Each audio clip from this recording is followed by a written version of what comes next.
In this video, I'm going to show you how to see the total price in Agoda. First, open your Agoda app. On the home page, tap on Hotels and then enter your location, select your dates, and set your preferences such as the number of guests. After that, tap on Search to view the available rooms in your selected area. You will now see a list of rooms and prices that you can book. However, you may notice that when you proceed to the checkout page, the final price is often different from what was originally displayed.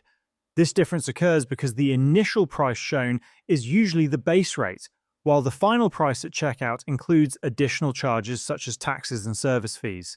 If you want to see the real total price up front while browsing, there is a way to adjust this. At the top right-hand corner of your screen, you will see a currency icon. Tap on it, and you will find that the price view is set to base per night by default.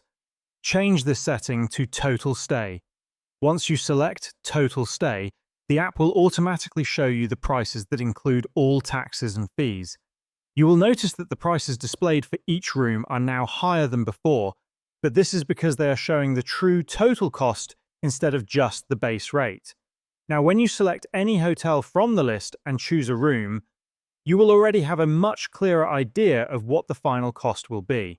Do keep in mind that even after switching to Total Stay, there may be very slight variations at the checkout stage.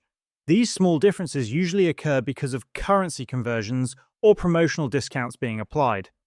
However, the amount will be very close to the total displayed outside, making it much easier for you to plan your budget accurately.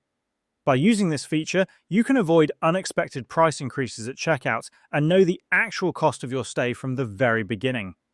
That is exactly how you can see the total price in Agoda.